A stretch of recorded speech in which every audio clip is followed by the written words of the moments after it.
think about it, a lot of people are experiencing positive emotions when they're doing well.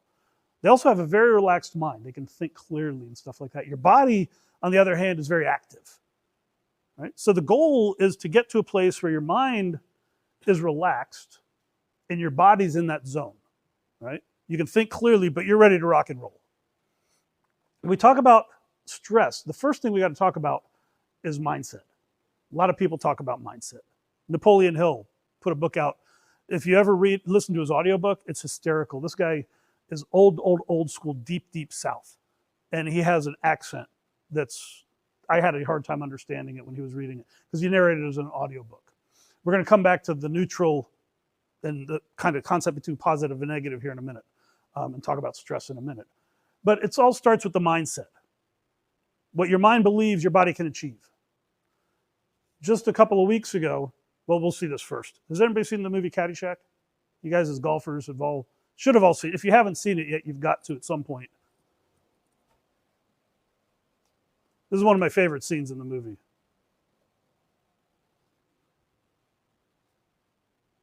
If we can get it to play.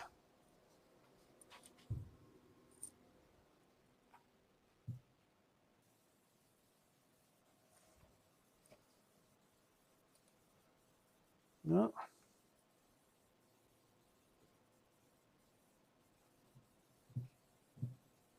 Oh, doesn't want to work. That kind of shoots that idea. But it's all about, he's talking about being the ball, right? It's all about be the ball. So Ryan Day came out with this. I'm a big Ohio State football fan. Went to school there, did my undergraduate work there, loved the football team. Ryan Day was interviewed a couple weeks out. He was talking about mindset.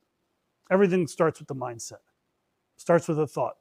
Thought translates over to feelings, feelings into words, words into actions.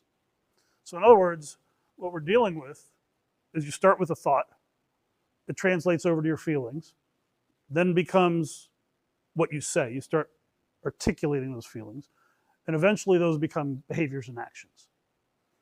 If you want to change any one of those steps, you have to change what's above it.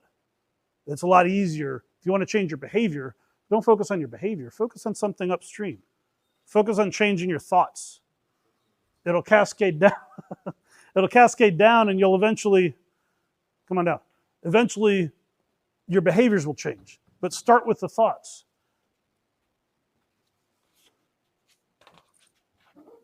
Oh, we got one for you, okay? You're welcome. So start with those thoughts and see how things change.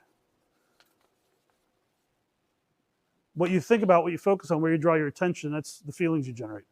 We talk about feelings or emotions. I keep it very simple.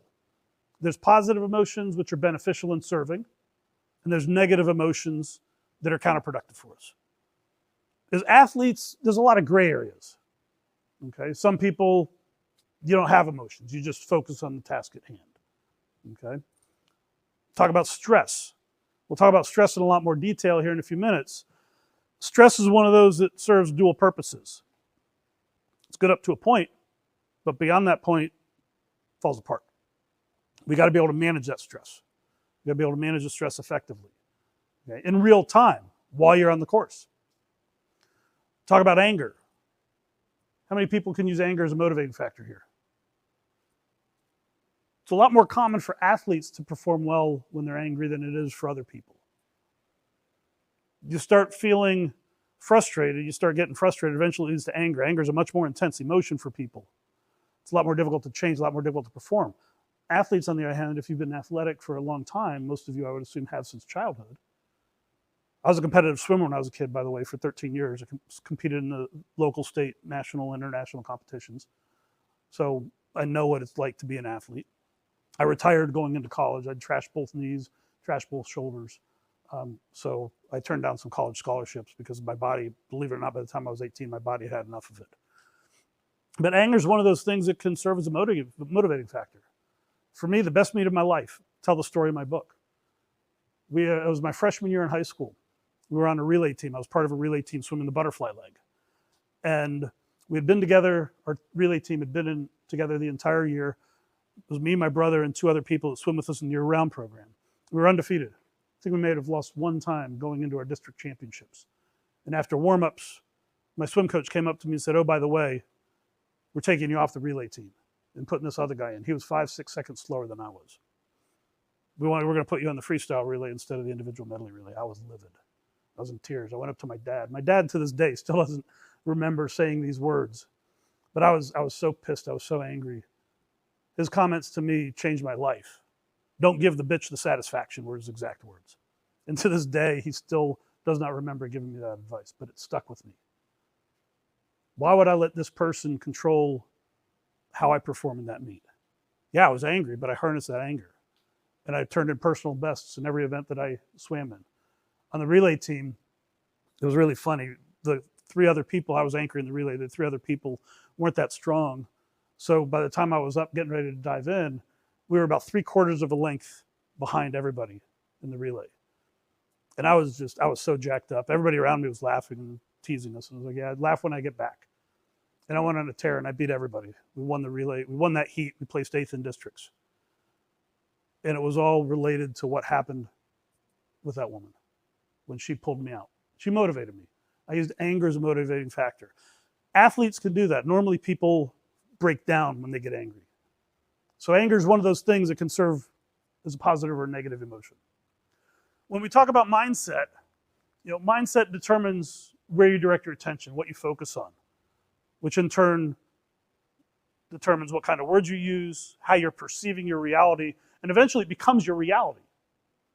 You can change your reality simply by changing your mindset. You can change your reality by directing your attention in a different place. I use the example of people that love to fly and people that hate to fly. And it all stems from this. I love to fly. When I'm on an airplane, if I feel turbulence, I'm like, okay, whatever. It's one of the very few places that I can unplug and I don't get bothered. My cell phone doesn't go off. I don't check my emails. I sit back, I watch movies. If I'm on a long flight, I have some meals, I watch some movies, I get up and walk around. It's very peaceful for me. It's like a cruise ship, same type of a thing. I love it. I've traveled over 1 million miles in my life. I'll probably travel another 1 million before I die, hopefully. And for me, it's pleasurable. And when you hear me talk about it, you can probably tell by the tone of my voice. I'm not fearful of it. I enjoy it. I'm passionate about travel. I love to travel. I've been to 63 different countries now. And I think I've been to about 40 of those with my wife. We just love it. Getting there is half the fun for us. Now, if you put me next to somebody who's deathly afraid of flying, think about what their mindset is. Think about what they're doing up here. Think about the words they're using to describe that situation. How they're perceiving the same event. Literally, we are in the same physical space. We're in a long tube, 30 to 35,000 feet in the air, flying at 500 miles an hour. And it just turns out that tube has a couple of wings on it and some engines to push it. That's the same physical space that we're in. For me, I'm in heaven. I'm loving it. Person next to me hit a couple of bumps of turbulence. They got a death grip on their armrests. They're freaking out. They're thinking we're going to fall out of the sky. That's where their attention is. They're focusing on the fear, not on the enjoyment. And it translates all the way through to the reality. We walk off the airplane, somebody says, "How was your trip?" "Oh, it was great, I loved it." What are they going to say? Just the opposite. "Oh my God, I thought we were going to die. It was so bumpy, I didn't think we were going to make it." You can change any one of those things on top to change your reality. That's not supposed to come in like that, but sorry about that. But changing the mindset, changing your attention, changing the words, it all flows through and can create a different reality for you. You guys have seen this statement before, life's 10% what happens and the rest of it? 90% how you handle it. How you handle it, that 90% is directly related to your mindset. 100% based on your mindset. So you can't control what's going on outside. You can't control what's happening to you outside, but you can control how you're dealing with it simply by focusing on that mindset. Quick hack, gratitude. You get to do what not a lot of people get to do. Tony Robbins is famous for saying, gratitude is the single strongest human performance or human emotion we can experience, the most powerful positive emotion that humans can have. If you're feeling very, very strong feelings of gratitude, you can't have negative emotions. It's not possible. You start getting into a rut, pause for a second, think about how grateful you are for just being able to be where you are. Takes a little bit of time to get control of your mind. We're going to talk about that here. That's why I gave you the exercise to fill out. Start looking at some of those triggers. We'll talk about the process. But you get control of your mind, you can unleash your potential. You're in control. You're the driver's seat. Nobody else is. What happens to you, it doesn't affect. What happens to you on one hole does not affect what happens on the next, or the next, or the next.